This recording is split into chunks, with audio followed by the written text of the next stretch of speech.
దేవుడైన యెహోవా సొర చెట్టు ఒకటి ఏర్పరిచి అతనికి కలిగిన శ్రమను పోగొట్టుటకై అది పెరిగి యోనా తలకు పైగా ఏడలించినట్లు చేసేను.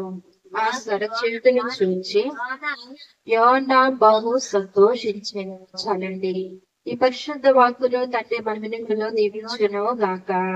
ఆమేన్. ప్రార్థన చేసుకుందామండి. నిమిత్తము మహాగరుడను మహోన్నతుడను మా సర్వాధికారి మా తండ్రి, నీ పరిశుద్ధ పాదములకు స్తుతులు స్తోత్రములు చెల్లిస్తూ ఉన్నాం.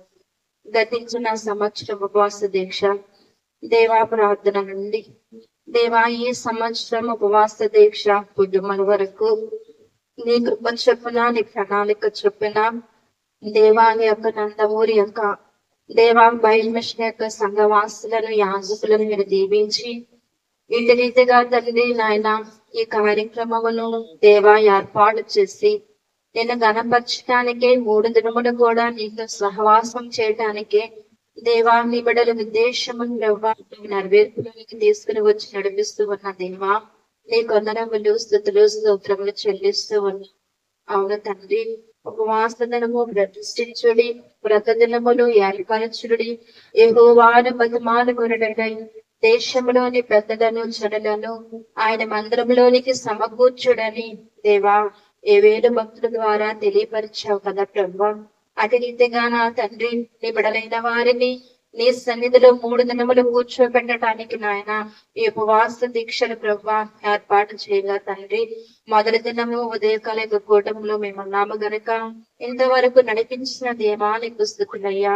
దేవా ఇదిగో తండ్రి ఈ సమయంలో వాక్య అంశంలోనికి వెళ్ళొచ్చు ఉండగా ఎందుకు పనికిరాని దానను ప్రభా నీ బిడ్డగా ఏర్పరచుకుని ఈ స్థలమందు నన్ను నిలబెట్టుకుని ప్రభా దేవా నీ బిడలకు వర్తమానం అందిస్తున్న కృపకై నీ కొందరములు ప్రభా.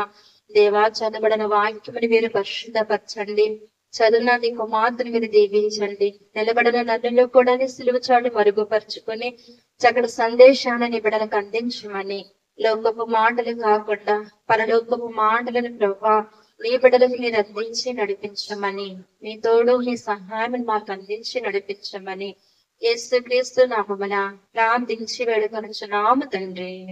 ఆమేన్. పుణ్యకర్తలు ఆలకించండి, దేశీయులారా పుణ్యకర్తలు ఆలకించండి, పుణ్యకర్తలు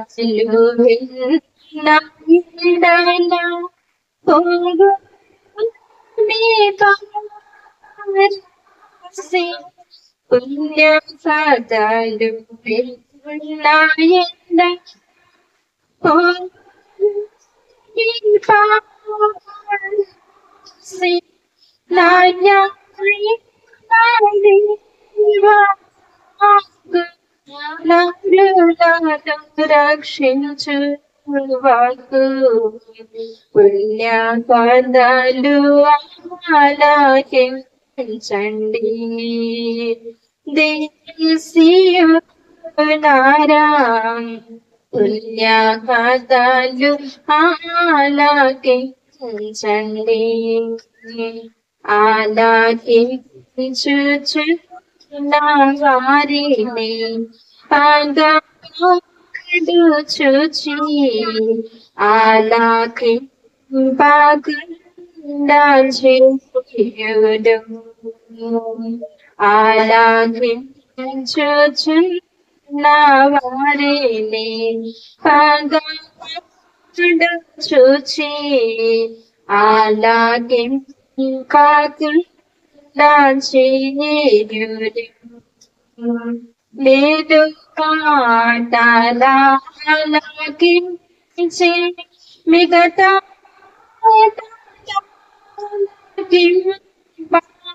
మేలు మాటలాలకించి మిగతా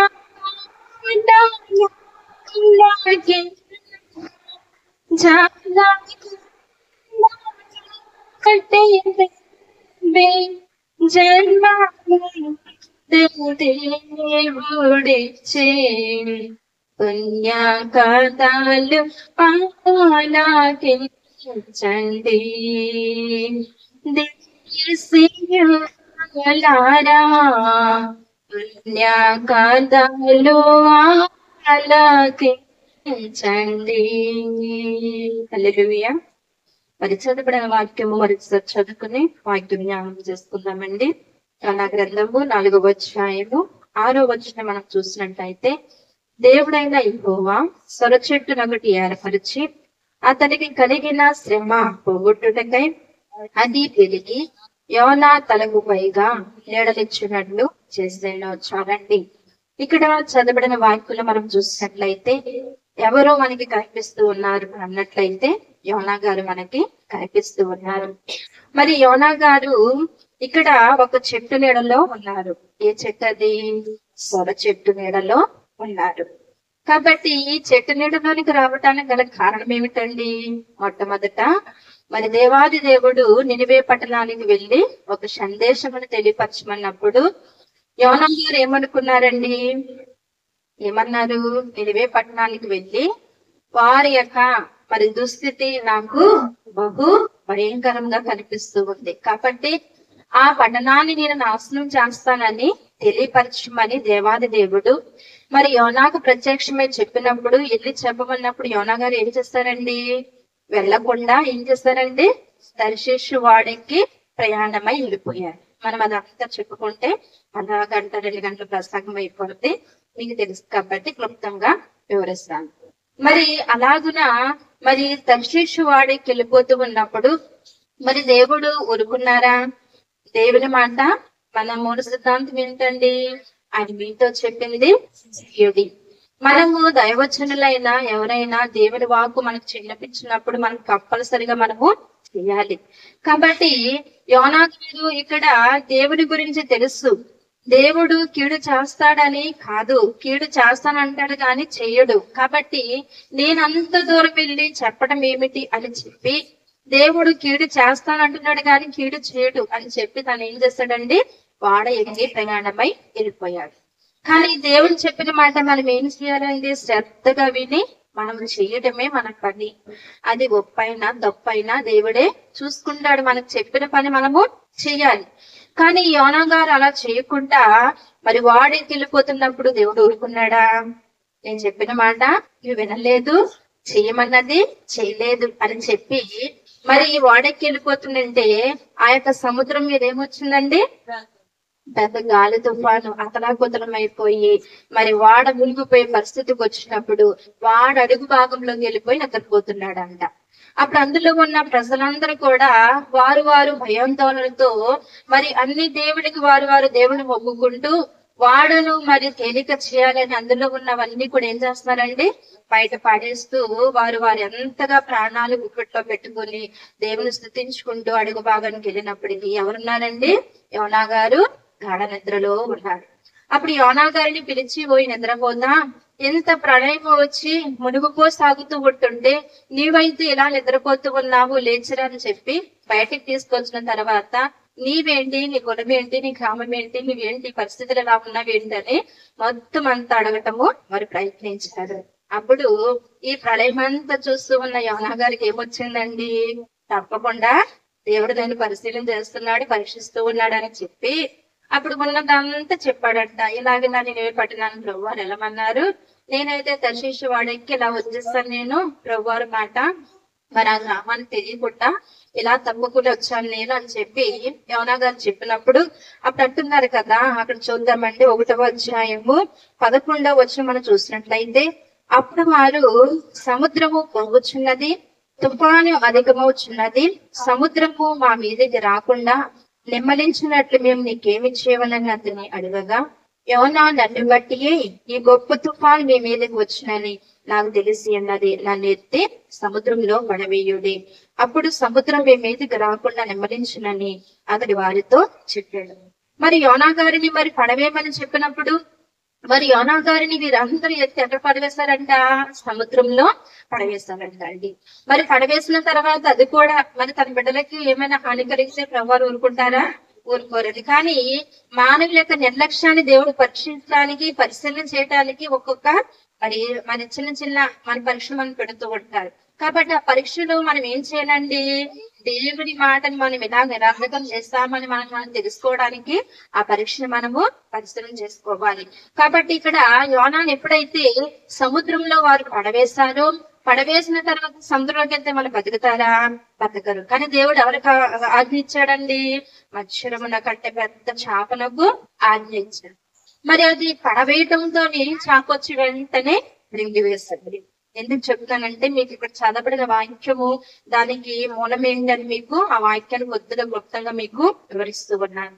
మరి ఎప్పుడైతే ఈ సముద్రంలో ఈ పట్టణ యోనా గారు ఈ యొక్క సముద్రంలో చేప గర్భంలోనికి వెళ్ళిన తర్వాత చేసిన తప్పునంతా కూడా ఏం చేస్తున్నారండి? ఒప్పుకుంటున్నారు. ప్రభువా, నీ మాట నేను తిరస్కరించాను. ఈ మత్స్యము కడుపులో ఈ యొక్క కుళ్ళిపోయిన లోపడంటే మరి చేప కొడుపులు ఏముంటదండి? ఆ మత్స్యం కడుపులో ఉన్న ఆ యొక్క దాన్ని నేను తట్టుకోలేకపోతున్నాను. అయ్యా, నీ మాట వినకుండా నేను చేసిన తప్పు మన్నించు. నువ్వు ఎక్కడికైతే వెళ్ళమన్నావు నేను వెళ్ళి ఆ మాట నీకు ఆ వాళ్ళకి తెలియపరుస్తాను ప్రభు అని చెప్పి ఆ 2వ అధ్యాయం అంతా కూడా చేప కొడుకు నుండి ప్రార్థన చేస్తున్నారంట. ఎవరండి? యోనా గారు. అదేదో ముందే దేవుడు చెప్పిన మాట ఇది చేసేస్తే కదండి. ఏమ్మా, అది చేయకుండా ఏమి పొందుకున్నాడు? ఇప్పుడు శ్రమను ఎదుర్కొంటున్నాడు అనమాట. ఆ శ్రమలో కూడా ఎవరిని అడుగుతున్నాడు? దేవుణ్ణి అడుగుతూ ఉన్నాడు. కాబట్టి దేవుణ్ణి అడుగుతూ మరి ఎలా ప్రార్థన చేసినప్పుడు మరలా చేప మరి గొట్టు మీద కక్కమని చేపకు ఆజ్ఞ ఇవ్వగా మరి చేప వచ్చి ఏం చేస్తుందంటండి? గొట్టు మీద ముగ్గి వేస్తుంది. మరి కక్కి వేసిన తర్వాత మరి ఎక్కడికి వెళ్ళాలి? ఇప్పుడు ఈయన నినివే పట్టణానికి వెళ్ళి ఈ యొక్క మాట తెలియపరచాలి. ఏ మాట తెలియపరచాలి?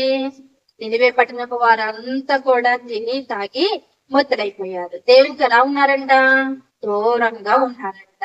గనుక చూడండి, మనము ఇష్టానుసరముగా తిని తాగి ముద్దలమైనప్పటికీ దేవుడి చేసిన మేలు మర్చిపోయినప్పటికీ కూడా ఏదో ఒక రోజున దేవునికి మనము లెక్కప్ప చెప్పాలండి. గనుక చూడండి, తిని తాగి మనము దేవునికి దూరంగా ఉంటున్నామేమో, కానీ దేవుడు ఈ 9 నెలలు కూడా మళ్ళీ ఎంతగానో దేవుడు కాచి కాపాడాడు కదండి. కరోనా టైంలో మరి ఇప్పుడు కూడా ఎంతో వరదలు, మరి భయంకరమైన వరదలు మన కళ్ళ ముందే మనం చూస్తాము కదండి. ఆనాడు చిన్నప్పుడు పాడే పాట అదే ఆ రోజు యేసయ్య ఉరక రోజు, తల్లికి పిల్లుండదు పిల్లకి తల్లుండదు, చెట్టుకొకరు పుట్టకొకరు, అనాథులే అరించే రోజు అని చిన్నప్పుడు వినే పాట ఈనాడు అది నెరవేర్పులోకి వచ్చిందండి కదండి. చెట్టుకొకరు పుట్టుకొకరు అంటే చెట్లు పట్టుకుని వేలాడేవారు ఆ యొక్క వరదలకు కొట్టుకుని వెళ్ళిపోతున్నట్టే చెట్లు పట్టుకుని వేలాడేవారు అనేక మంది ఉన్నారు. తల్లి వెళ్ళిపోతే బిడ్డ, బిడ్డ వెళ్ళిపోతే భర్త, భర్త వెళ్ళిపోతే భార్య, ఇలాగ ఒకరొకరు అంగలార్చి దినాలు ఈ దినాలు మనకి కనబడుతూ ఉన్నవండి. కాబట్టి మనం అనుకుంటున్నాం తిన్నాము తాగాము, నా యొక్క కష్టానికి ప్రతిఫలం ఈ రోజు నేను ఇలా ఉన్నాను కదని మనం అనుకుంటున్నాం. కానీ మనం అంతా బ్రతుకుతున్నామంటే కేవలం ఆయన కృపలేందో మనము బ్రతకట్లేదండి.